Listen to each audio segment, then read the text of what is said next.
Good morning, everyone. Welcome to my program number 7, Ask the Cheese Doctor. As always say, this version of my program is only in English. So the idea is that all English speakers that want to learn how to make cheese, they can learn how to make all the cheeses from their country that they live in. Um, if you live in Brazil, if you live in not South America, North America, and you want to learn how to make cheese, or if you live in Australia, there's also an Australian an Aussie that makes cheese, is Gavin Weaver, and we've been together in live shows. He also teaches how to make cheese. I also teach how to make cheese here as well.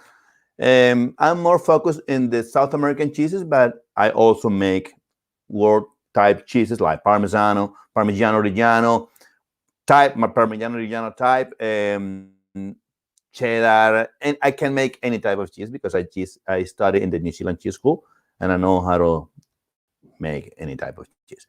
I want to thank Kuga Pilar for commenting on my channel. Thank you for your advice. And there's a lot of people now that are starting to interact with my channel in English. That's the idea. The channel is growing every day. Now we are 11,400 people subscribed to my channel.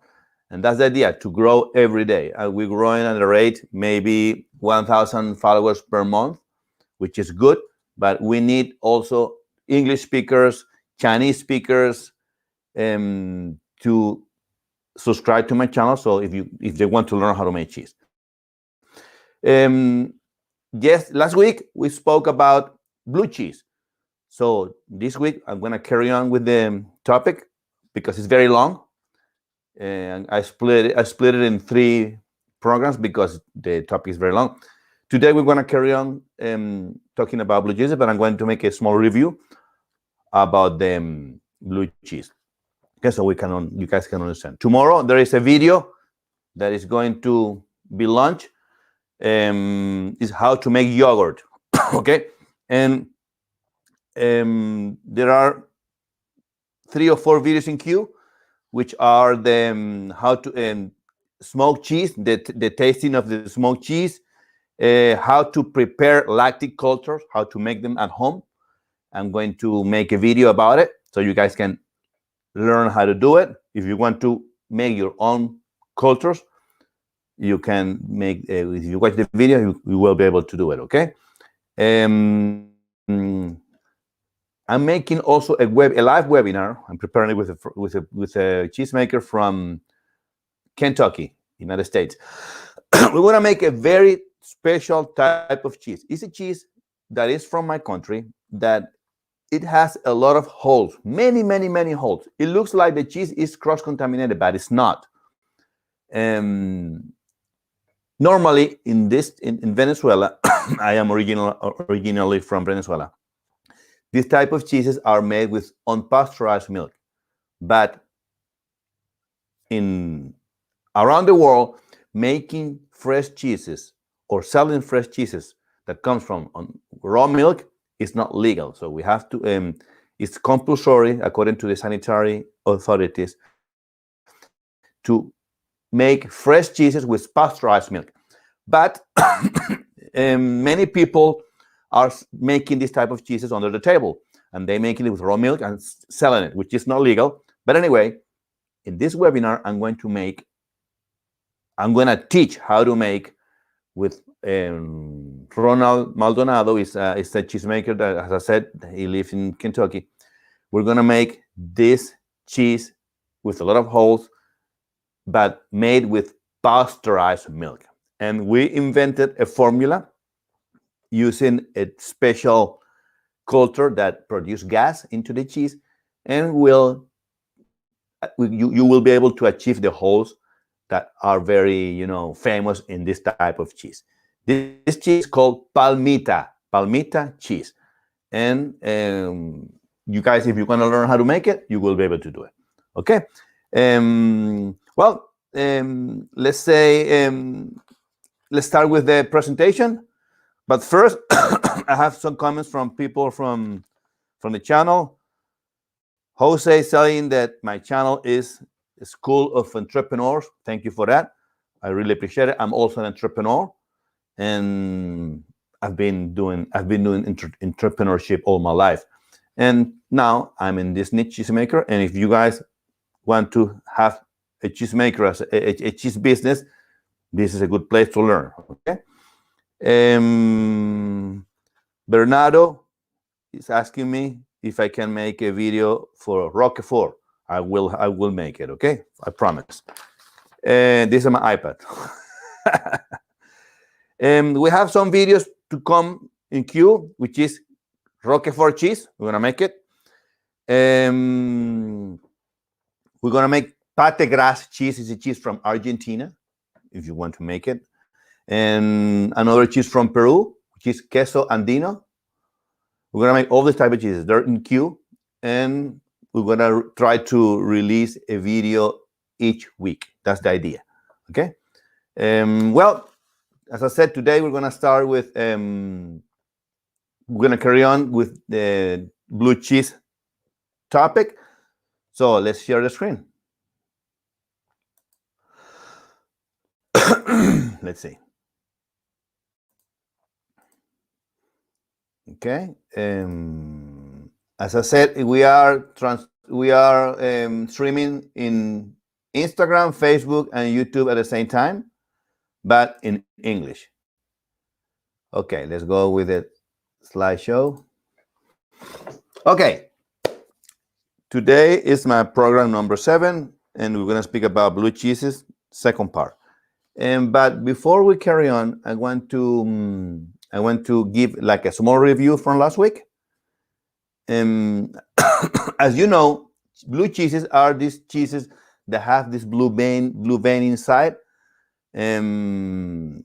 like Roquefort cheese, for example, like blue cheese, Gorgonzola, Stilton. These are cheeses that have a very strong flavor, and the cheese inside have blue veins.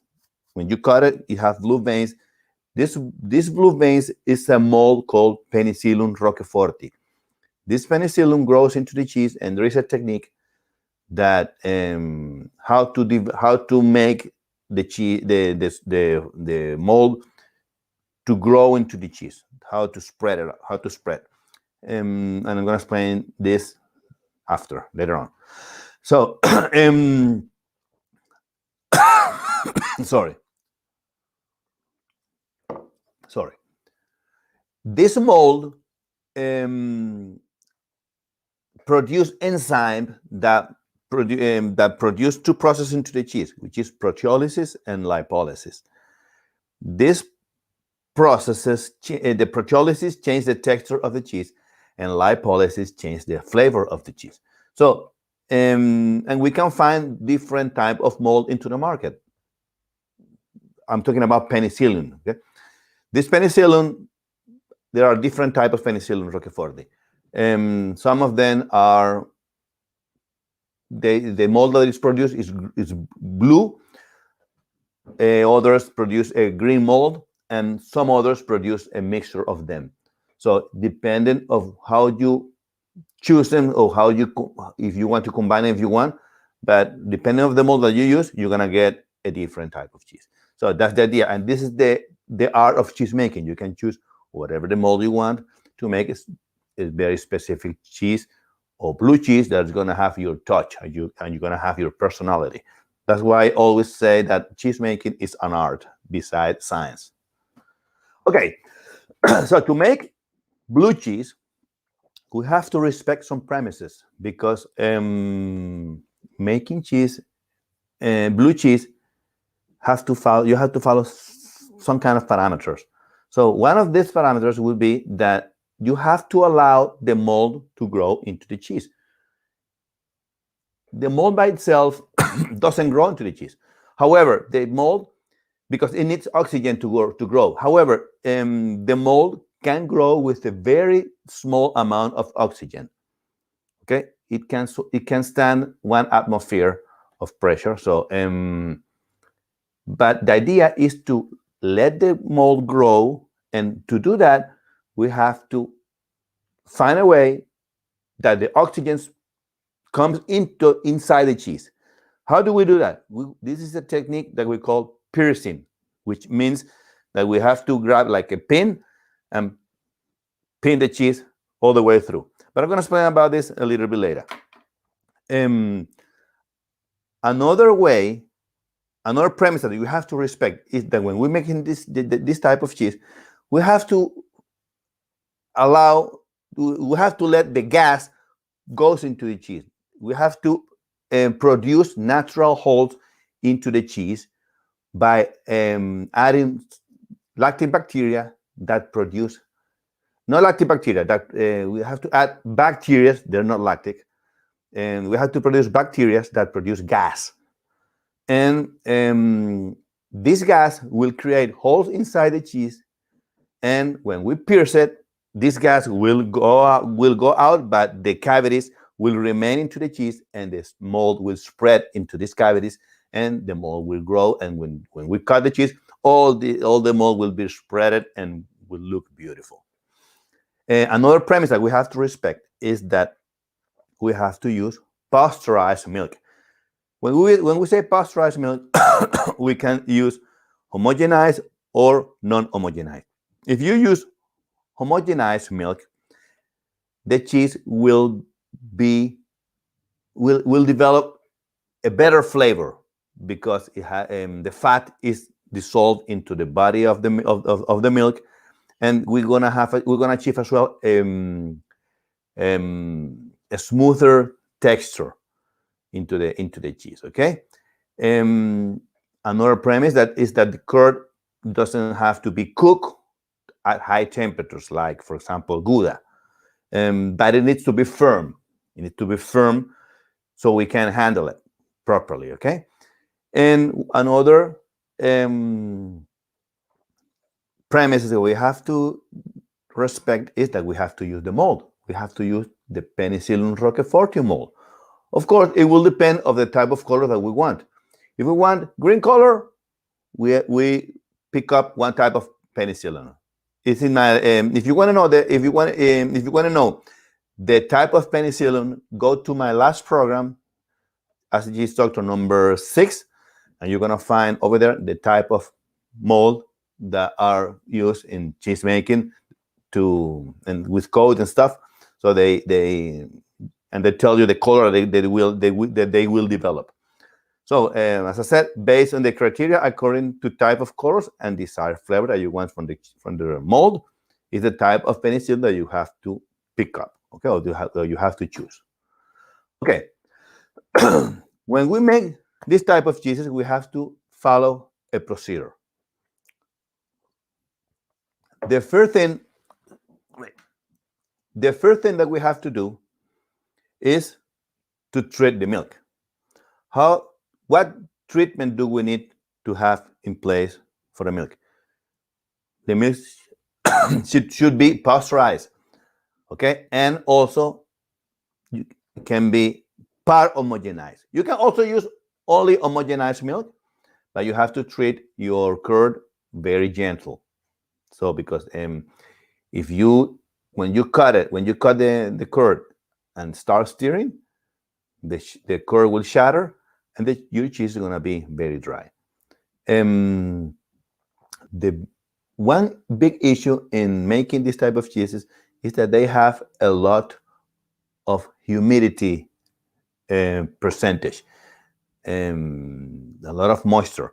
So we have to keep find a way that the cheese keep this moisture, so we can. And one of the way to do that is when we curdle the milk, to manage it very gentle. Okay. Another another thing, if you use homogenized milk, the flavor of the cheese is going to be better. It's going to develop much flavor because it has more fat. For example, if you make Roquefort cheese type of Roquefort style cheese with sheep milk, which is fully homogenized, the flavor is going to be splendid. It's going to be awesome. But if you don't have sheep milk, you can mix um, cow's milk with goat milk, which will give you a richer flavor as well, because goat milk is partially homogenized, and you will have a cheese with a lot of flavor as well. Okay. So another thing that we have to consider when we make this type of cheeses is the type of culture that we use. We have to use mesophilic cultures along with cultures that develop gas. We can use, there is one mesophilic culture called leuconostoc mesenteroids. They produce gas, but you also can use the normal mesophilic culture, but you have to use it together. The normal mesophilic ones, which is the Lactococcus lactis sublactis or Lactococcus lactis subcremoris. These are mesophilic cultures, but you have to use it along with leuconostoc mesenteroid, or you can also use penicillium. You can also use Propionium shermani, which is the bacteria that we use to make Swiss cheeses, because they produce gas as well. And then the idea is, it's your choice which one do you want to use. However, for the leuconostoc, I reckon they work a little bit faster, but it's your choice if you want to use the other one as well. And if you want to use, instead of mesophilic, you want to use thermophilic cultures, which is a culture that can stand higher temperatures, is your choice as well. But in general, to make gorgonzola, which is a blue cheese as well from Italy, gorgonzola use thermophilic cultures and use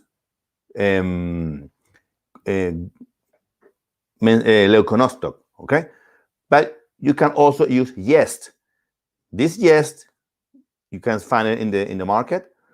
I don't have it in my website, but because I hardly make blue cheeses. But anyway, you can find it on Amazon or eBay or in a store that sells this type of products. And there is one culture, one yeast called Cluiveromyces with K, Cluiveromyces. And these cultures, this yeast produce gas as well, okay? Another step is, when we make this type of cheeses, is the renneting or curdling, when we coagulate the milk, and it will depend on the dosage, on the dose, according to the manufacturer's instructions, okay? So my advice when we make this type of cheeses, we have to curdle the milk or to coagulate the milk.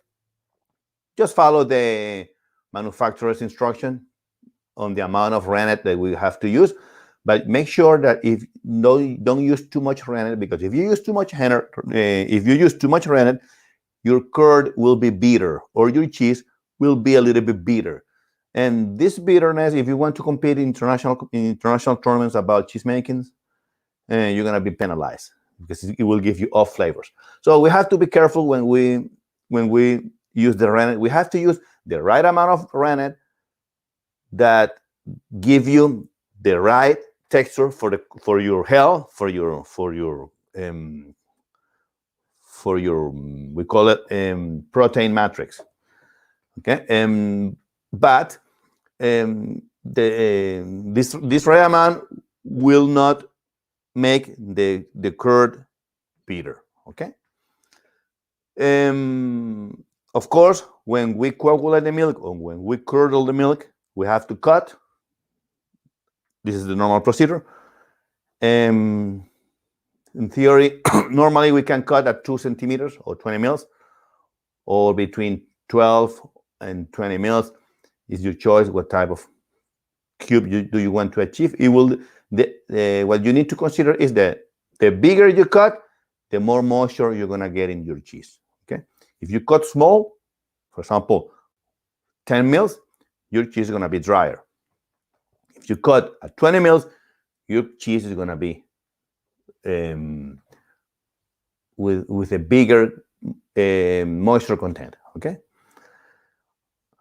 Okay. When we cut the milk, when we cut the curd, we have to stir. But in this case, if we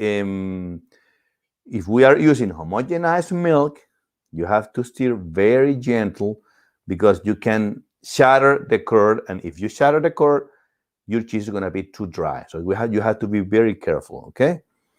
And stirring should be smooth to prevent the curd from breaking, from from shattering.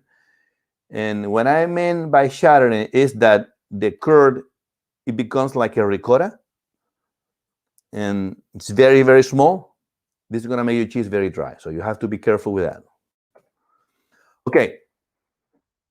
Another issue that you have to consider is the drainage of the whey. We call it whey drainage, or we call it whey off. We can drain the whey in several ways. We can, for example, put hoops. Hoops are like rings, plastic rings, about 5 or 10 centimeters high, and you grab curd along with whey and pour it into the inside inside the hoops, and the well will go down. Okay, grabbing whey and curd and curd. You don't use this technique that much because it's too much mess. So what we use more or less is we take and drain the whey a little bit, and then start grabbing the curd and put into the hoops. Okay, and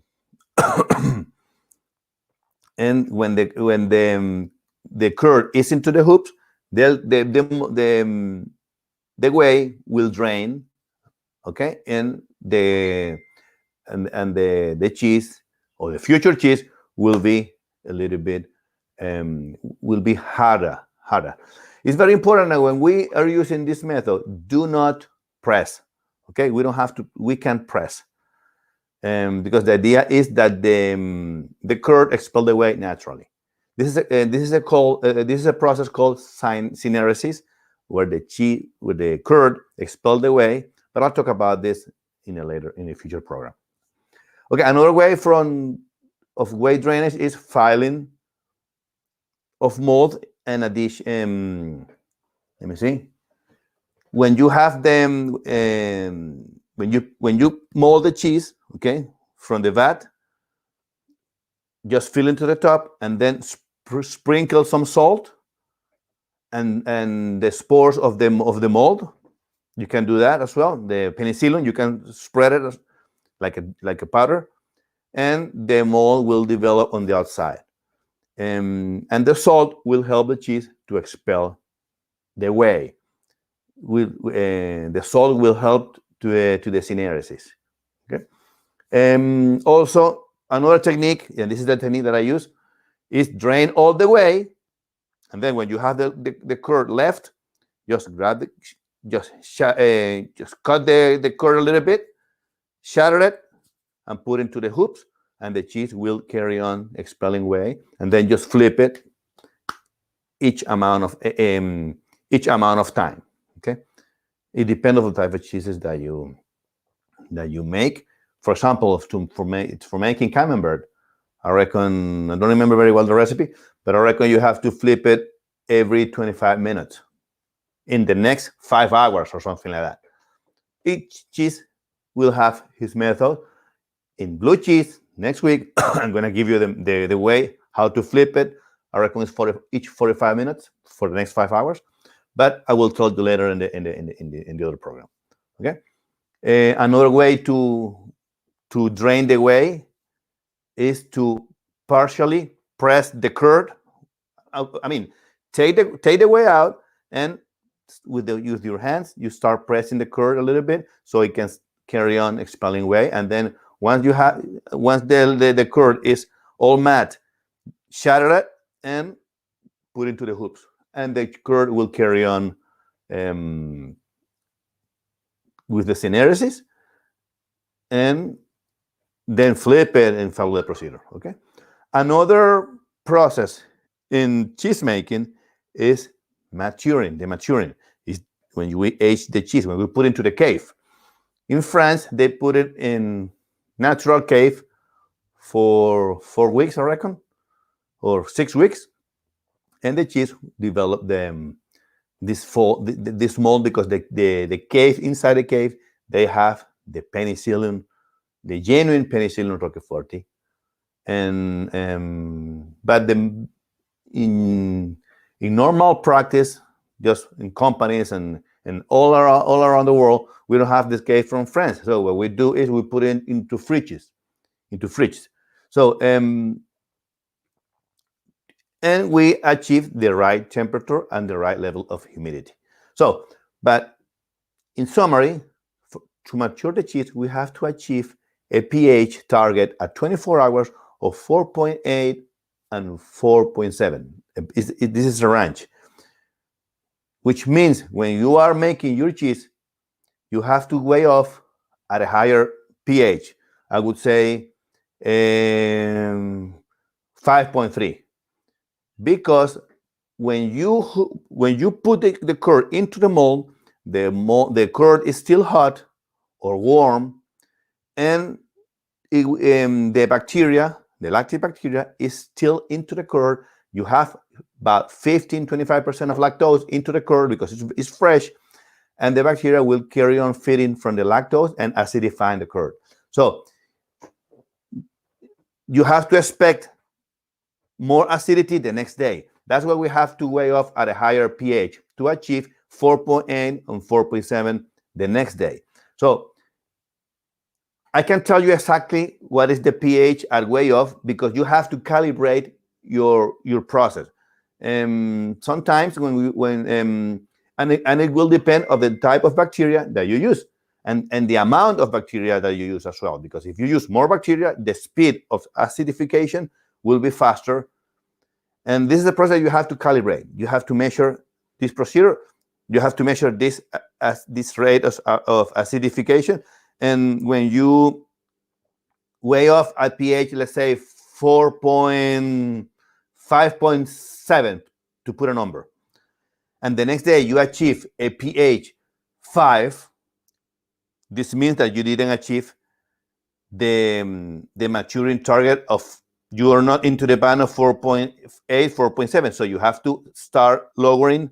You have to weigh off at a lower pH. Instead of 5.7, go to 5.5 until you get into the band the next day, which is between 4.8 and 4.7. Okay, so this is, you have to play with it. You have to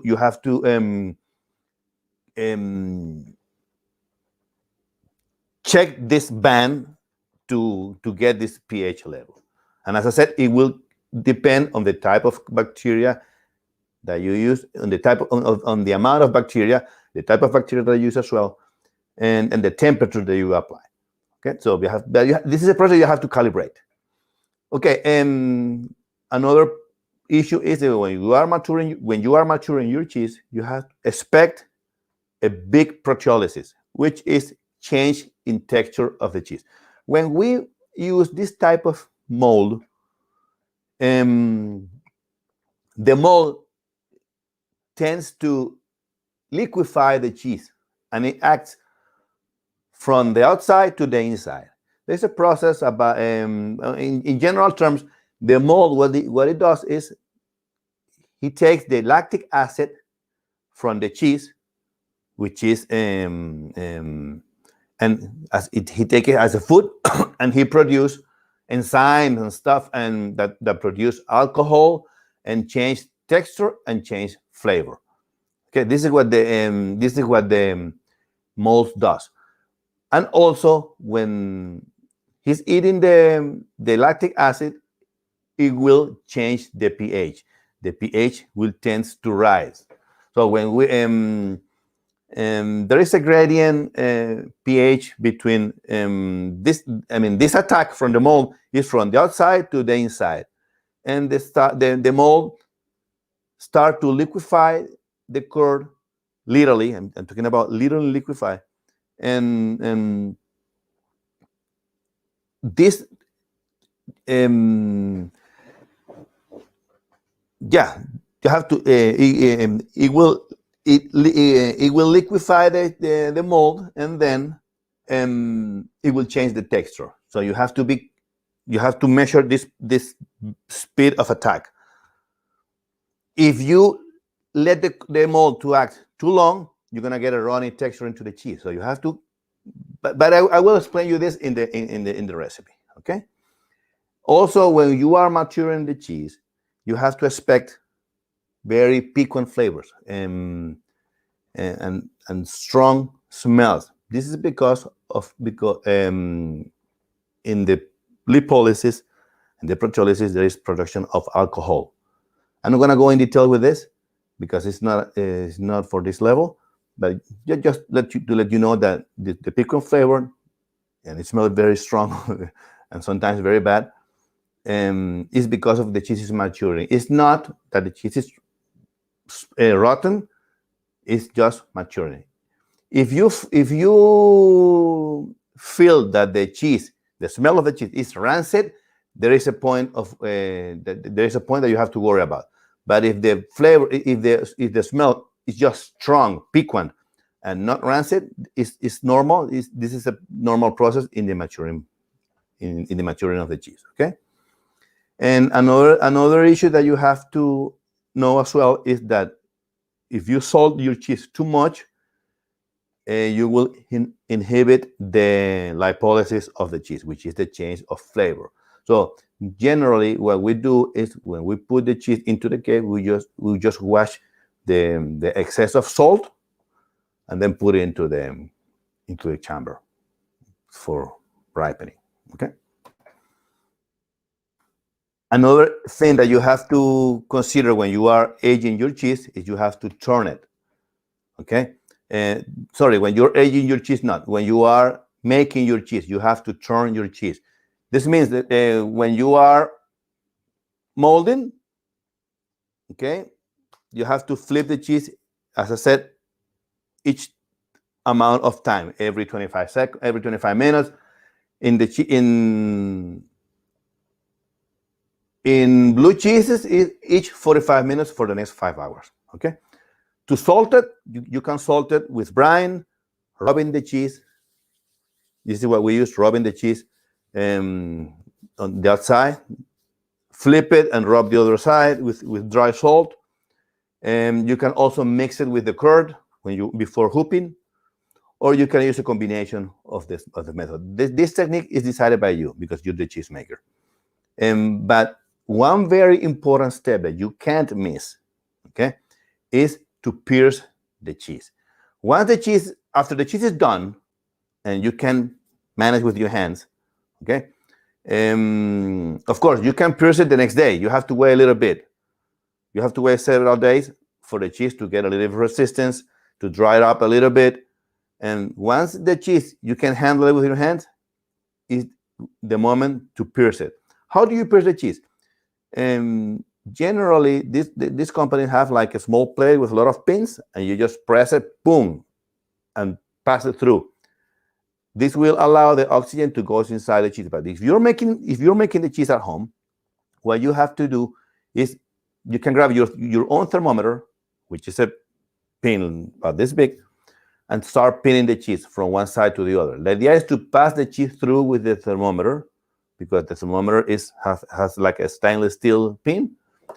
Pass it up, and you have to, depending of the area or the size of the cheese, you have to maybe I would say each square centimeters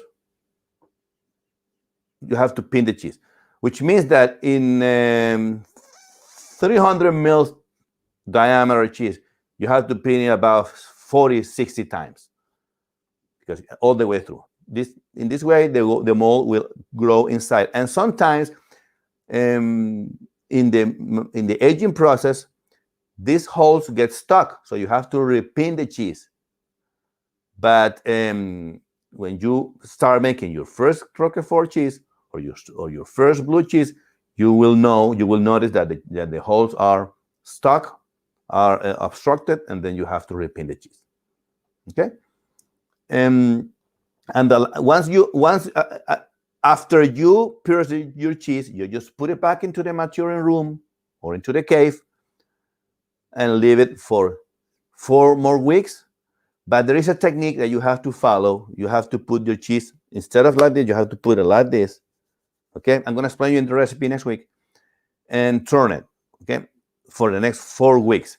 And after that, the cheese will be ripened. The mold should be already grown into the cheese. And after that, you just wrap it up with foil paper and send it to the market, or consume it, or sell it, whatever you want. Okay. Okay. And next week, I'm going to speak about the detailed recipe how to make the blue cheese. Okay, or blue vein cheese, because Roquefort cheese is from the Roquefort village from France. So it would be a blue vein cheese, which is normally the same procedure if you make blue Roquefort cheese. Okay, but anyway, I'm going to make a video of how to make Roquefort style cheese. It's not going to be the genuine Roquefort cheese, because the milk is not going to be from France. It's going to be milk from New Zealand, so it will be a Roquefort style cheese. Okay, okay, let's go to the Q&A. Let's see. Let me finish here. And let's go with the questions and with the Q&A. Okay. I have some questions here from the channel that people has been asking me.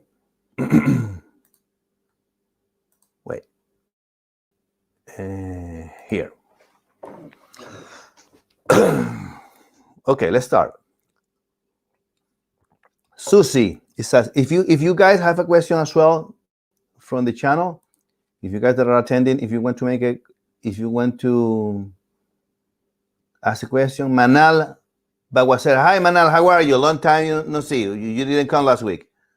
Never mind. How are you?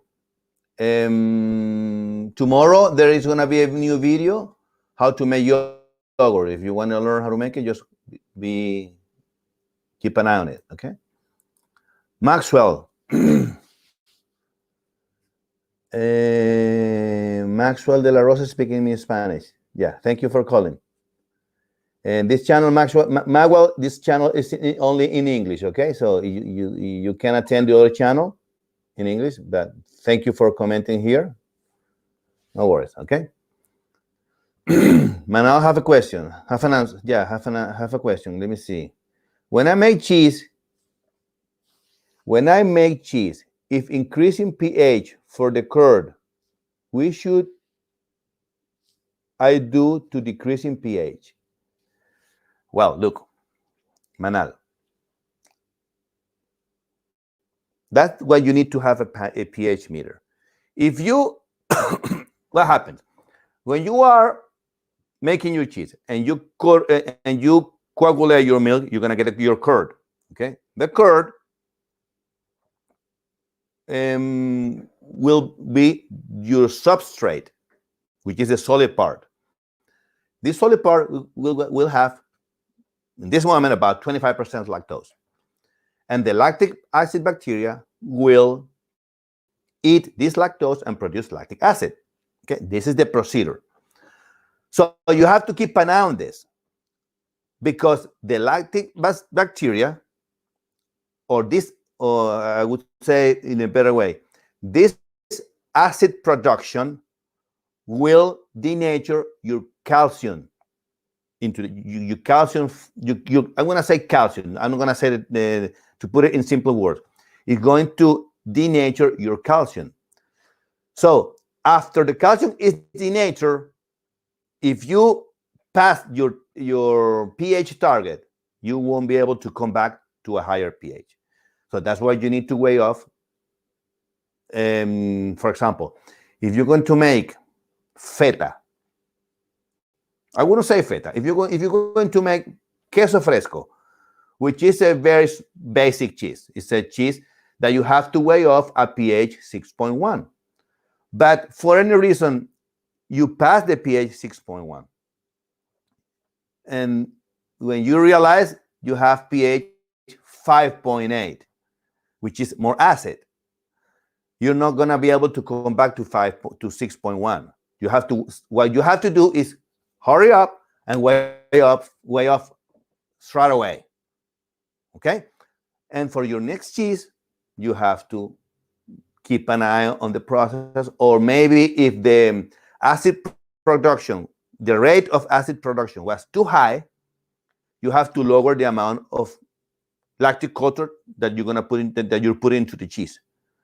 To put an example, if you are using 1 gram of lactic culture and the rate of acidification was 3 hours, and you didn't have time to weigh off, lower the amount. Instead of 1 gram, use 750 milligrams or 500 milligrams or half a gram of lactic culture to lower the, the speed of acid production. In this way, you will be able to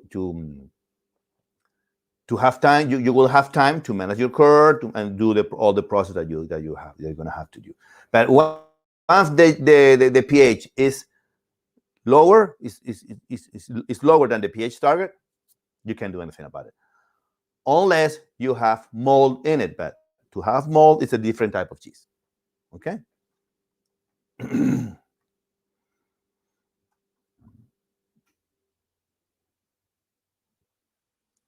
Okay. I have this question. Susie Jones. How does not contaminate my cheese when making homemade bread? So you're saying that you want to make bread and then you want to make cheese at the same time. Well, if this is the case, my suggestion is do not do that, because you're going to have your cheese cross-contaminated.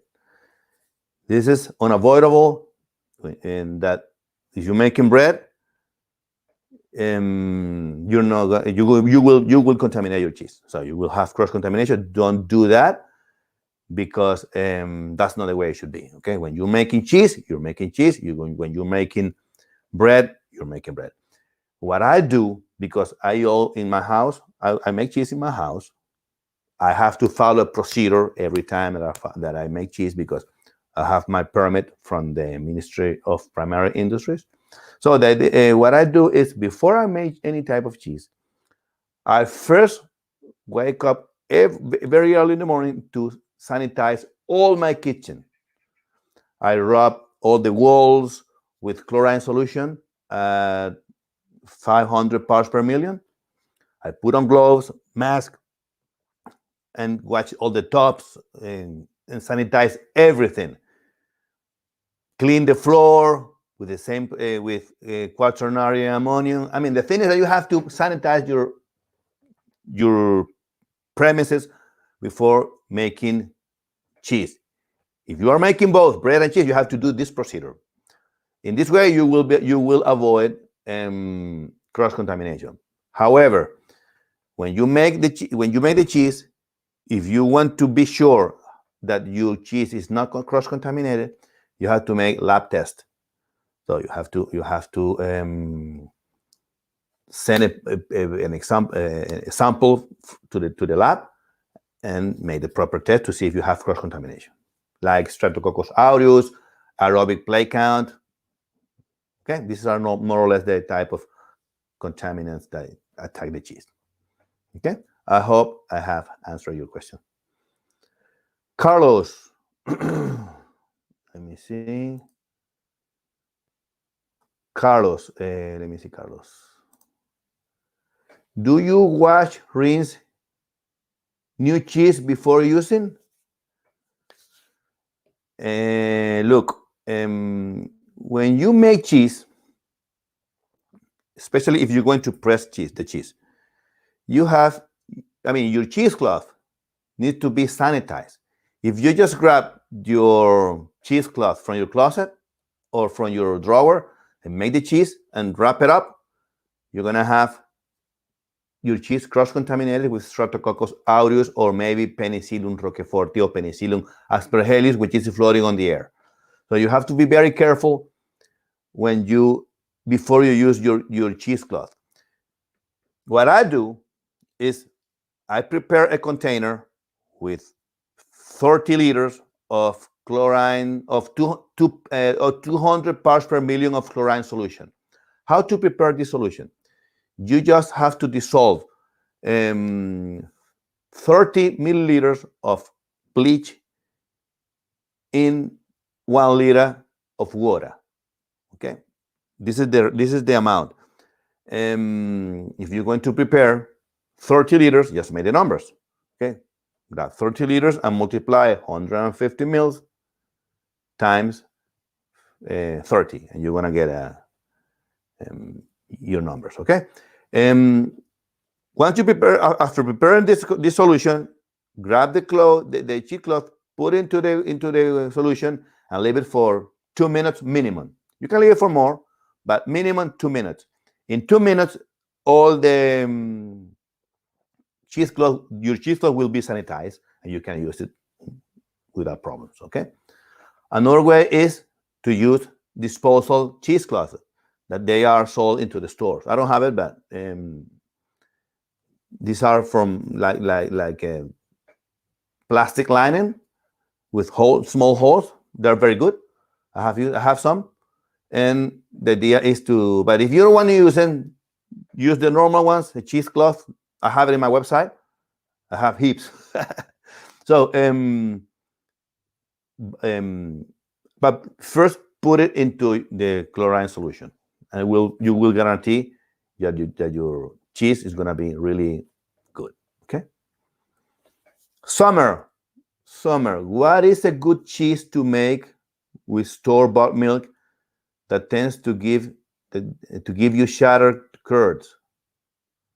Well, look, Summer, a good cheese to start is a very basic one. Okay, if you want to start making cheese, I would suggest to make queso fresco or queso blanco. These are cheeses that are very basic. Or you can make paneer. But if you got a shattered curd, it means that you cut very small, or your curd is very small. So you have two options. You can make ricotta because it's very small, or you can drain it and make cream cheese. It will depend on the type of acidity that you have into the cheese. If your level of acidity is high, I would say 4.6, you can grab your shattered curd because it's very small, try to press it, and you can make feta. Okay. I have a recipe in my channel. I have a video how to make feta cheese. If you want to have a look, go ahead and you can make the feta. But if your level of acidity is not so high, I would say pH 6.1, 6.2, you can grab all this curd, filter it, and mold it and press it, and you can make queso fresco or queso blanco, which is a cheese from South America. If your level of acidity is between 5.1 and 5.3, you can make mozzarella. Okay, make sure that. But to make mozzarella, you have to control your level of acidity in your curd. But this is another story. And this process is more complicated. Okay, but just to start from scratch, if you have your milk, it's a good practice, especially if it is store-bought milk from the supermarket. It's a good practice to use calcium chloride. When you use calcium chloride, your curd will be stronger, and you won't get your shattered curd because your curd will be stronger. Okay, what happens is when we pasteurize milk, this calcium content is lost in the pasteurization process. About 15% of this content is lost in the pasteurization process. So what we're doing by adding calcium chloride is to reintegrating this amount of calcium and into the cheese to get a better curd. Okay. But summarizing, if you have a shattered curd, make feta. You can make cream cheese as well.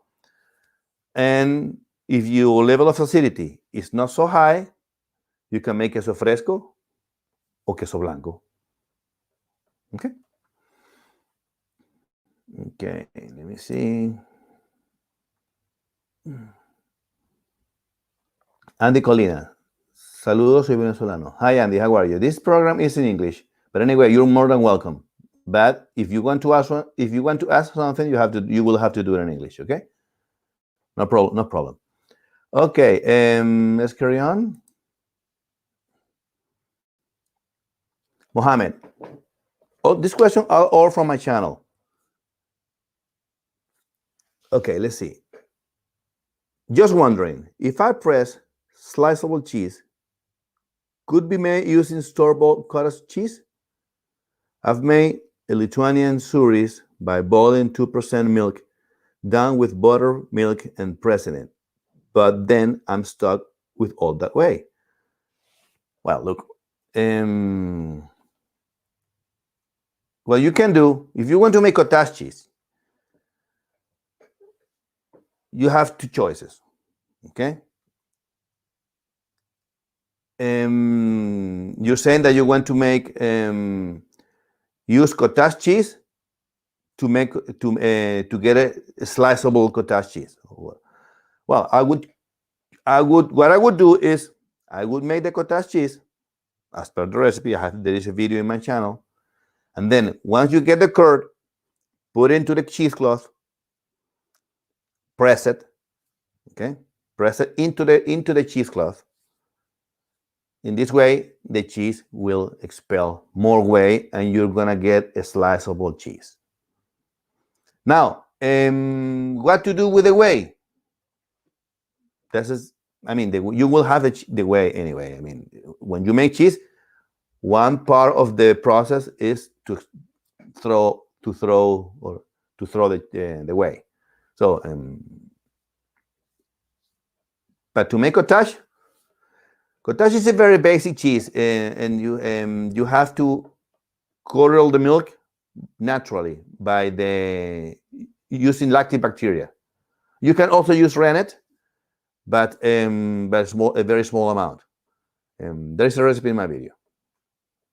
Okay. Trisha, what is the cheapest website to buy cheese cultures in bulk? My website, drquesero.com. But anyway, you can buy it in Amazon. Okay, in Amazon there are heaps of suppliers that sell cheese cultures. You can buy also in AliExpress or Alibaba. I would say Alibaba. You can find the cultures, but you have to buy a certain amount, a big amount. They request minimum order quantity, so you have to, depending on the amount that you're going to buy. But if you want to buy only to put it to 20 grams or something, go to Amazon or go to my website. And if you want to know, if you're going to have a look to my website, go to my Instagram at Dr. Quesero, and in my bio, there's a link that will take you to all these places. It will take you to my Amazon store. It will take you to all these places. But if you want to buy a big amount, go to Alibaba. When I'm saying big amount, I'm talking about maybe, I reckon, 1 ton of lactic culture. This is what the minimum amount. But you can negotiate with them as well. Of course, the price will be higher, but it will depend on the amount of culture that you need. For example, I bought 1 kilo of lipas. I found a supplier that sold me 1 kilo of lipas. I paid X amount of dollars. Of course, cheaper than if I go to Amazon.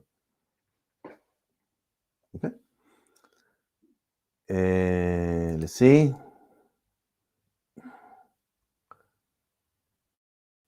Okay, let's go. Susan, I want to learn how to make cheese. What should I do? Okay, Susan, there are no stupid questions. But if you want to learn how to make cheese, this place is your first step, because here we're teaching people how to make cheese. If you come every Saturday to my program, each time, each Saturday, I have a topic that I always talk about. But if you want to learn faster, of course, you have to go every Saturday to the program. But if you want to go faster, go to my website, and I have a book that I wrote. It's called Homemade Venezuelan and Colombian Cheeses. But I teach over there not only how to make Venezuelan and Colombian cheeses. I teach how to make cheese, and then the recipes are for Venezuelan and Colombian cheeses. But I have also the cheese for making mozzarella, the cheese for making feta, manchego, montasio, monster cheese. So you can start this book would be your first step in your journey on how to make cheese. And if you carry on coming to my program, you will be able to learn more every day. Don't forget to subscribe to my channel if you want to learn. So each time that I make a video, you will have access to the information, or each time that I have that I make an article or a post, you will have access to the post as well, to the information as well. If you want to go a little bit deeper, I have a membership program that you can attend. It's very accessible. And also, if you want to go a little deeper or professionally, I'm developing a program which is like a coaching program where people can belong to this coaching program. We're building a community, and I always interact with the audience. And if they have any doubt in the process, I solve them. I mean, for free, because they already pay the subscription, which is not a subscription. It's just a fee, perpetual fee. It's not a perpetual fee. It's just a fee, and then you will be able to join the community, and you will have be able to. You will not need to pay anymore. You just interact with the community, and you will solve your problems, and also share your experiences that will help others as well. Okay. Let me see.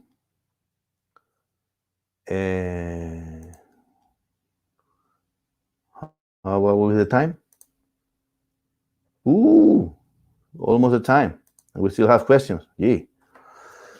Okay, Jackie, how do one go about making cheese with whey?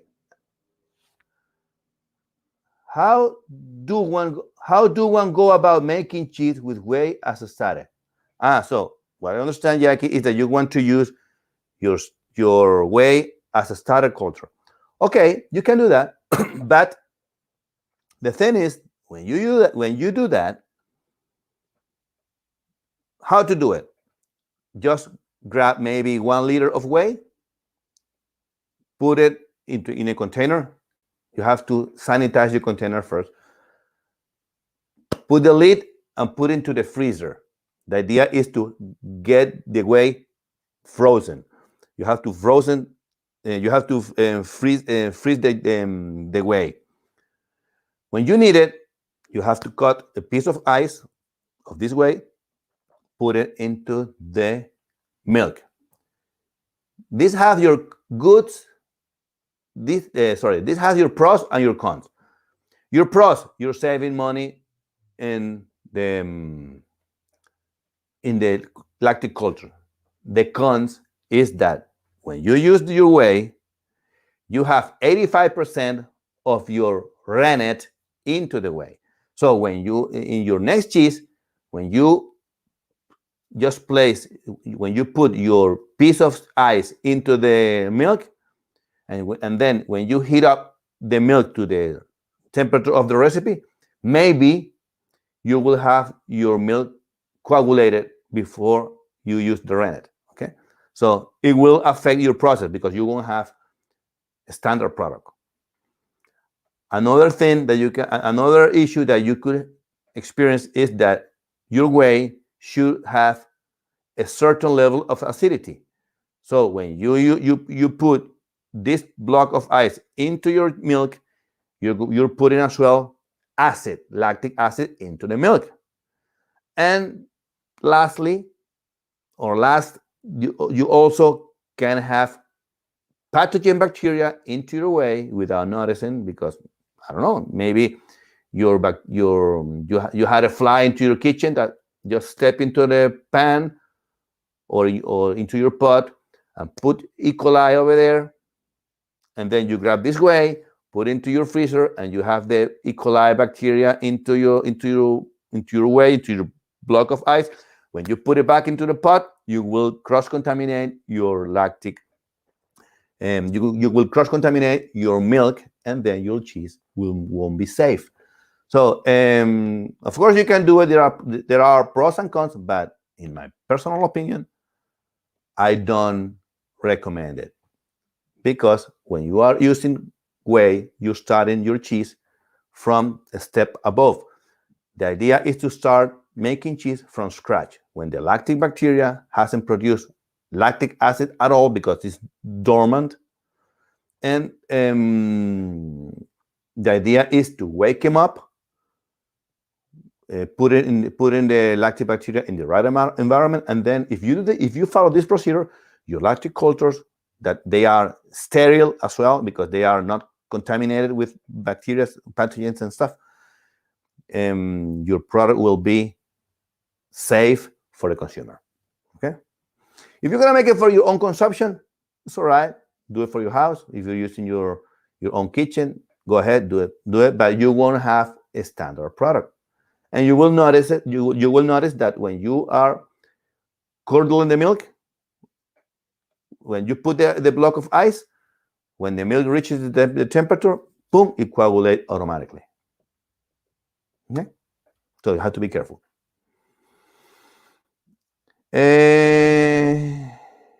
Jafer, I am new and I want to learn mozzarella cheese recipe. I'm a beginner, having zero knowledge of cheese making. I am interested to start it.